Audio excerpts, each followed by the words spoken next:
Bueno, buenos días o buenas tardes. Quiero comenzar agradeciendo a Zulema Guay por esta invitación a este ciclo de pequeñas charlas en las que nos juntamos pese a la pandemia y las distancias, y también a Isaac Monge, que desde Costa Rica también impulsa siempre todas estas cuestiones que tengan que ver con la camaradería de aquellos que nos queremos especializar en nuestro querido derecho de la familia.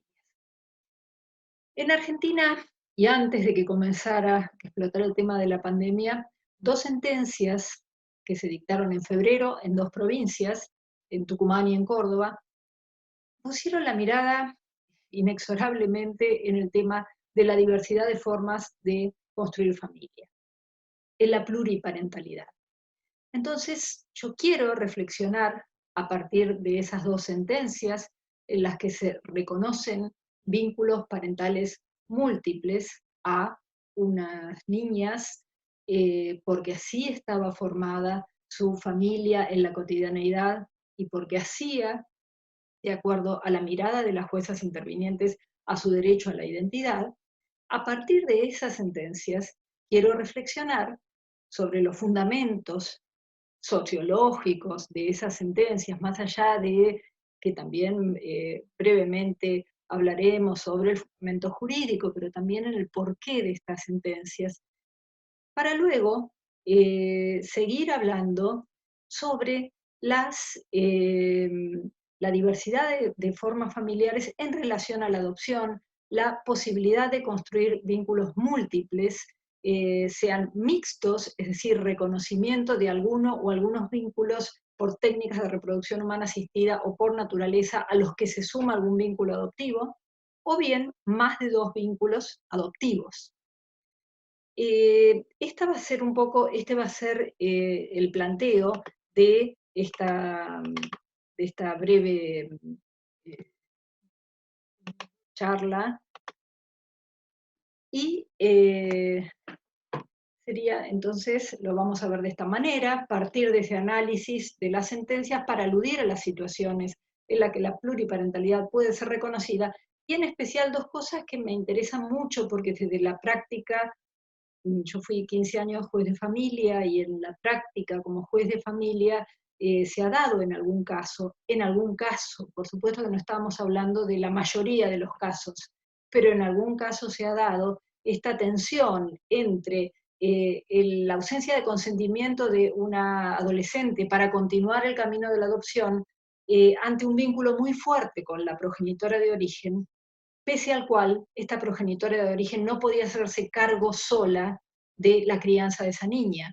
Entonces, estas situaciones son las que nos hacen repensar esta diversidad de formas familiares y el reconocimiento de esa diversidad. Entonces, vamos a ver estas dos sentencias recientes, la sentencia, como les decía, de Monteros, Tucumán, y la sentencia de Córdoba.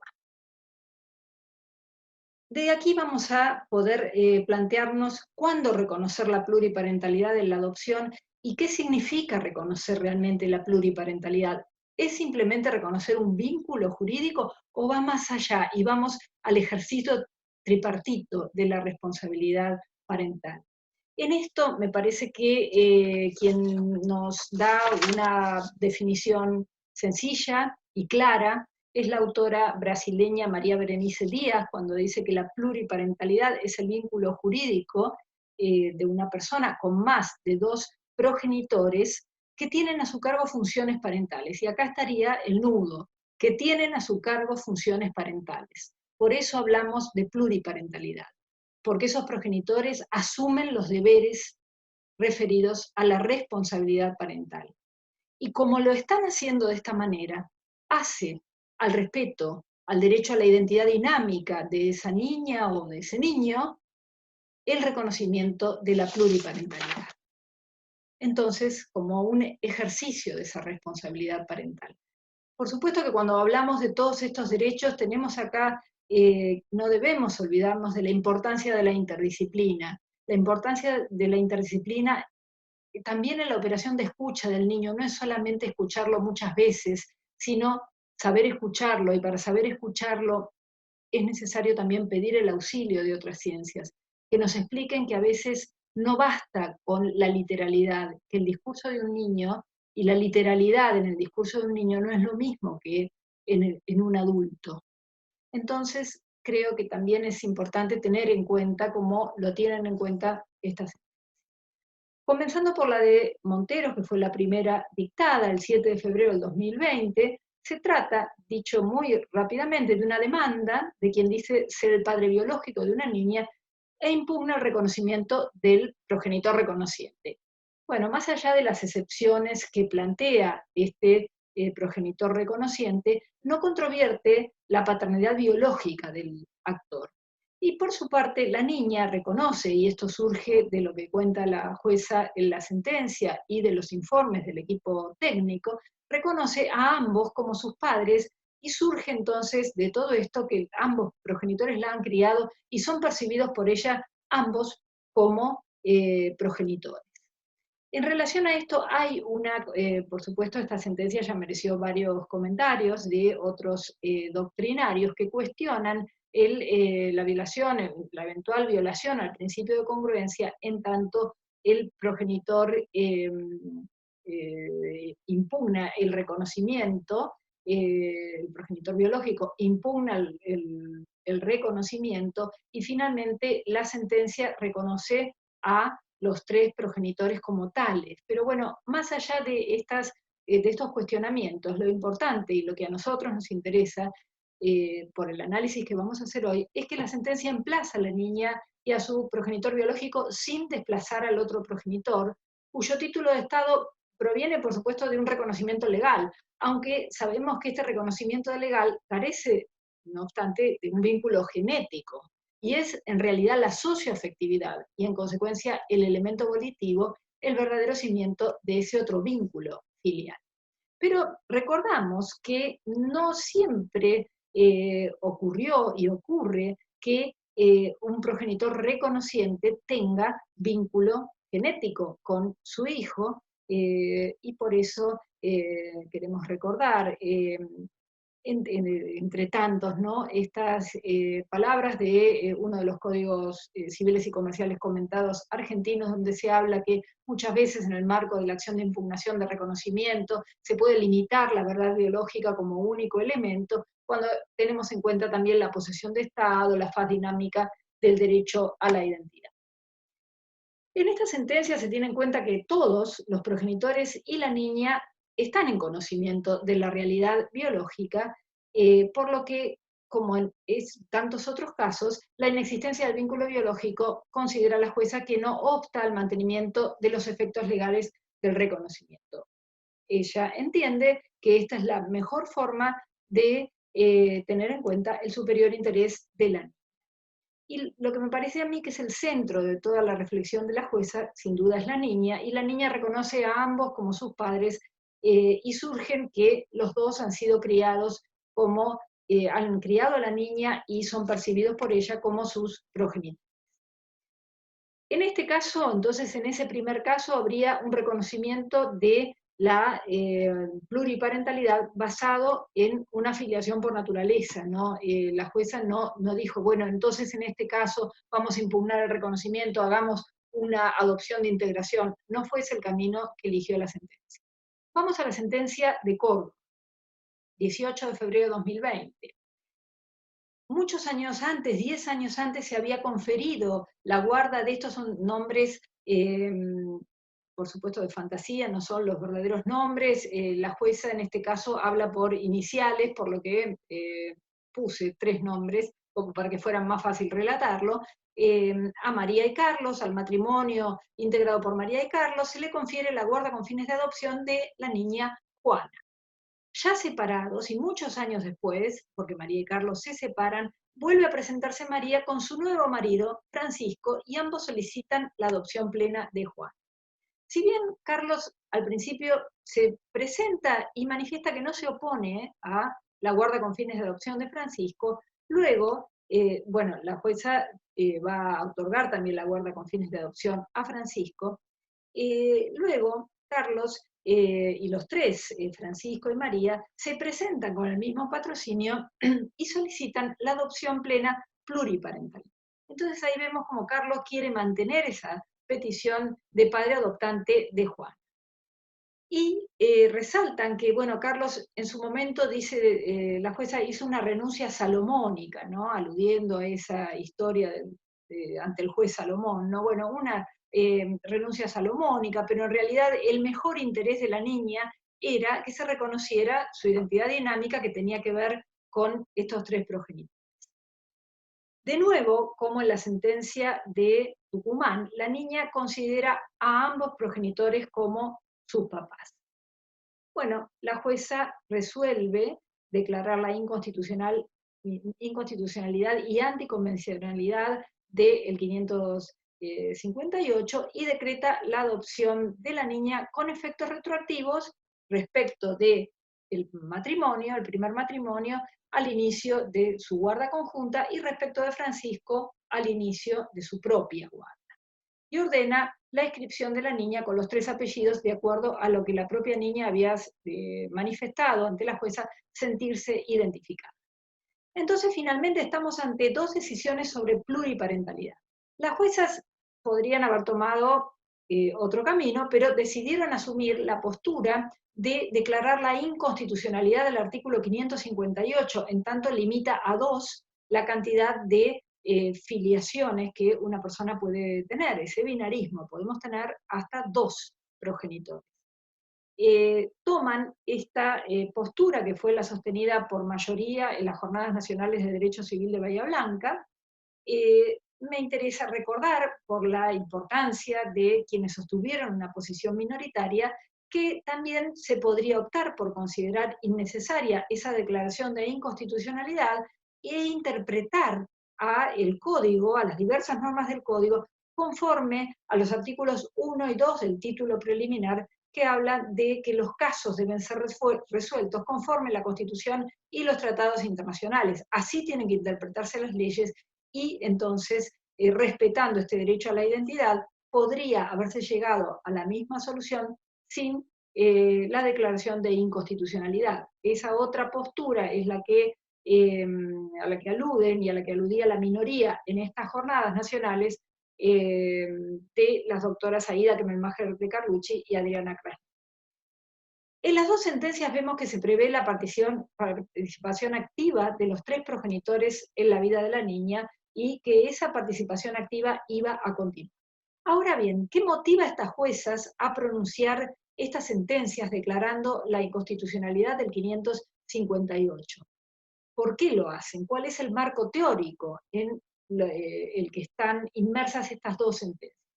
Creo que más allá de las normas de derecho positivo, sin duda acá hay una visión que no tiene que ver con un ideal de lo que la justicia debe ser, sino que estas juezas se posicionan en la injusticia del caso concreto, lo que el filósofo español Manuel Reyes Mate nos dice en su maravillosa obra, Tratado de la Injusticia, ¿no? Donde él habla se acerca a la idea de justicia a partir de las experiencias de injusticia. Entonces, la idea sería, no sé qué es la justicia universal, pero como juez sí tengo que detectar cuando hay una situación injusta y que esa injusticia cese. Para eso hay que repensar la forma misma de acceder al conocimiento, dice el filósofo español Reyes Mate, para acceder hasta a esta experiencia de injusticia, lo hacemos a partir del acontecimiento y no del razonamiento. Y en el proceso de familia, esto significa a partir de la inmediación, a partir del cara a cara, a partir de la mirada del otro que a su vez nos mira, como en este momento, en este video. Ustedes me miran, yo elijo estar en una ventana más pequeña, pero estoy ahí, nos miramos a través de la distancia. Siempre que miramos hay otro que nos está mirando. Y al volver la mirada a estas familias distintas unas de otras, reconocemos la diversidad, por eso hablamos de las familias. No se trata de un adjetivo, la familia tiene distintas formas, son las familias en plural. porque la diferencia es sustantiva, no adjetiva. No se trata entonces de asimilar al otro, sino de reconocerlo. El otro no es otro yo, dice Emmanuel Levinas desde la filosofía, ¿no? Todo este tema de la otredad que trae Levinas, que trae Derrida. Bueno, el otro no es otro yo. Esto lo sabemos en el siglo XXI. Y Boaventura de Sousa Santos, este otro sociólogo eh, que tanto ha brindado a la sociología jurídica, nos dice que tenemos que oponer a este conocimiento tradicional otra forma, y es no ver al otro como un objeto de conocimiento, sino una forma emancipatoria que lo reconozca como sujeto. Por eso él habla de una tarea de traducción de saberes entre las culturas. Tenemos que traducirnos, aprender a traducirnos unos y otros, representantes de distintas culturas, en estos distintos países de América y de Europa. Bueno, traducirnos, entender uno al otro y no bajar línea, no un pensamiento único, sino un pensamiento que entienda que el otro, precisamente por ser otro, es diferente. Entonces, si en mi familia no existe la pluriparentalidad, eso no significa que como juez tenga que negarla si hace al derecho a la identidad de otro niño en otra familia. La pluriparentalidad entonces viene de la mano del reconocimiento de la socioafectividad y nos va a invitar a reflexionar sobre este concepto a partir de la mirada en cada una de ellas y como vemos, más allá de cuál sea la fuente filial, porque parece que la pluriparentalidad, o parecía al principio, que solo se relacionaba con las técnicas de reproducción humana asistida, y la verdad que no, y tiene un campo muy fértil en lo que se refiere a adopción. Luego, en ambos procesos tenemos aspectos muy interesantes, como es la niña como centro de proceso, no solo en el lenguaje digital, en lo dicho, sino en el lenguaje analógico del proceso. Cuando la jueza de Tucumán va al lugar de residencia de la niña, la forma como se comunica con la niña, la designación de abogados del niño, y por supuesto también el lenguaje de la sentencia. En ambas sentencias se ve la preocupación por la niña como centro del proceso. Otra de las cosas que observamos y que es muy interesante en ambas sentencias es el juez hablando con la niña, directamente, con la niña, con la familia. Porque el lenguaje de la sentencia también puede, como dice el maestro Michel Tarufo, ser una selección de los destinatarios. Si yo hablo en un lenguaje muy técnico, tal vez estoy limitando el acceso a la sentencia de los propios justiciables. Entonces, esta pregunta, ¿con quién habla el juez en la sentencia?, es importante porque nos va a proporcionar indicios de desde dónde se posiciona el juez como usufructuario de la cultura. Entonces, ¿habla con la familia? Vemos que sí, habla con la familia. El lenguaje de la sentencia, en especial la sentencia de Tucumán, tiene mucho cuidado de que su sentencia sea entendida por el destinatario, que es esta familia que le está pidiendo el reconocimiento de derechos. También con los colegas intervinientes, el juez también habla con los colegas intervinientes, con los abogados, a quienes también, frente a quienes fundamenta su sentencia, también con los jueces de las cámaras que luego revisarán este fallo con las cortes, muchas veces con los especialistas de derecho de familia, que después vamos a hablar de sus sentencias en estos encuentros, y con la sociedad en general. Si tenemos oportunidad de ver estas sentencias, que están publicadas, por supuesto, en la web, vemos que hay párrafos dirigidos a la niña, párrafos dirigidos a los demás miembros de las familias, y luego, incluso la sentencia de Tucumán tiene cita a pie de página, que eso ya excede el diálogo con la niña y tiene que ver más bien con la sentencia como jurisprudencia, pero también como pieza doctrinaria, ¿no? Cuando utiliza palabras técnicas, las explica. Bueno, estas son todas aspectos muy interesantes que tienen estas sentencias, en especial la sentencia de Tucumán. Fíjense cómo la jueza habla con los colegas especialistas hasta qué punto, que dice advertencia preliminar al lector, en resguardo al derecho a la intimidad. Es decir, la jueza sabe que esta sentencia es una sentencia que va a dar lugar a muchas discusiones y por eso, ante la obvia publicación, resguardando la intimidad de las partes, también está hablando con nosotros. Y con la sociedad toda. A veces vemos elementos culturales extrajudiciales, como cuando habla de una cita del Principito, bueno, cuando los jueces hacen estas incorporaciones de elementos culturales extrajurídicos, también están hablando con la sociedad. Otro dato importante de la pluriparentalidad es la plurifraternidad, es decir, estos lazos fraternos que no tantas veces le damos importancia, la plurifraternidad, porque en ambos casos existían otros hijos de estos progenitores. En el caso de Córdoba, esta niña tenía hermanos provenientes de estos dos progenitores. Y esto es también importante tener en cuenta qué pasa con estos lazos fraternos. Ahora bien, estas son las dos sentencias, hasta acá las dos sentencias. Ahora vamos a ver cuáles son las distintas situaciones en las que la pluriparentalidad puede ser reconocida, en particular respecto de la adopción. Podemos hablar de situaciones en las que hay un triple vínculo adoptivo, como vimos que ocurría en la sentencia de Córdoba, donde había 3 personas con una guarda con fines de adopción y luego sentencia de adopción.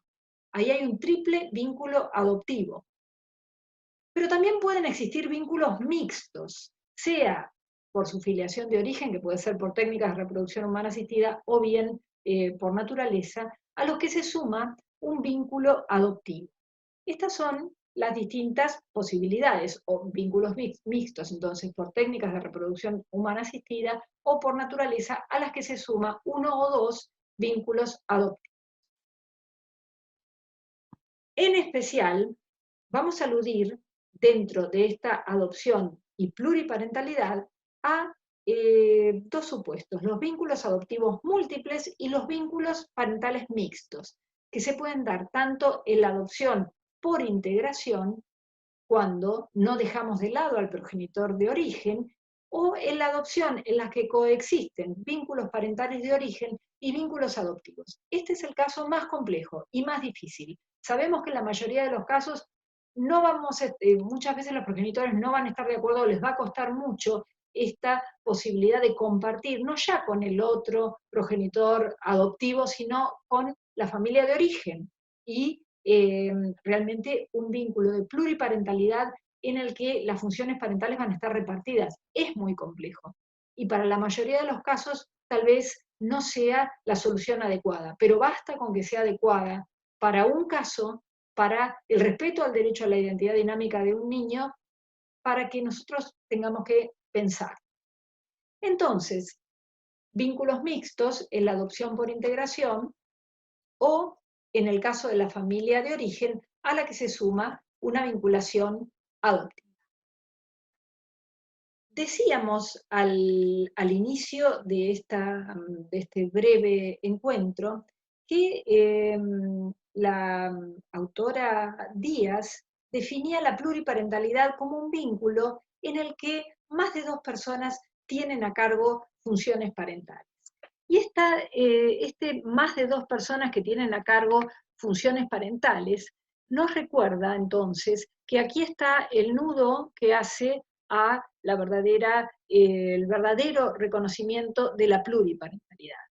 Entonces, cuando hablamos de varios progenitores, 3 o 4, en todos estos casos que hemos hablado, se trata de 3 progenitores que comparten la responsabilidad sobre una niña o un niño, estamos hablando de casos en los que hemos reconocido al vínculo pluriparental. Cuando hablamos de una adopción por integración, en la que no se deja de lado al otro progenitor de origen, hay una sentencia del año 2017 dictada por un tribunal de familia de la ciudad de La Plata. En ese caso, entonces, hablamos de pluriparentalidad, porque están ejerciendo la responsabilidad parental, no solo el que sería el padre afín y la progenitora, sino también el otro padre, en este caso por naturaleza. Pero la pluriparentalidad se puede dar en el marco de una adopción, en la que podríamos denominar en este caso la adopción abierta, como se habla en el derecho comparado, porque el reconocimiento de los vínculos adoptivos no deja de lado el reconocimiento de ese vínculo de origen por naturaleza. Estos casos, como decía, no son comunes. La pluriparentalidad sigue siendo una realidad que no es mayoritaria y que no es común en este momento, pero que no sea mayoritaria no significa que no exista. Estamos en una época en la que la pandemia ha hecho que lo común y lo normal deje de serlo.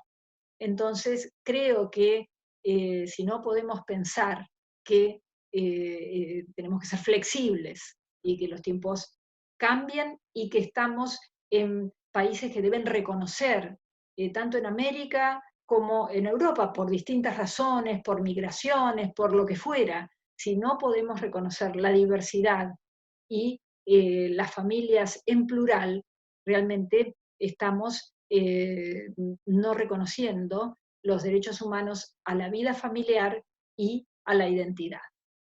Así que bueno, estas son las reflexiones que quería compartir con ustedes en este encuentro que tenemos así a la distancia, como son ahora todos los encuentros en esta etapa excepcional de la pandemia. Los invito entonces a pensar en esta traducción de saberes, traducción de culturas que están propicias en una asociación americana y europea de derecho de las familias. Tenemos que traducir nuestras experiencias entre los distintos países y no hay otra forma que dándonos cuenta que el otro no es otro yo, sino que precisamente es diferente. Hasta pronto y muchas gracias.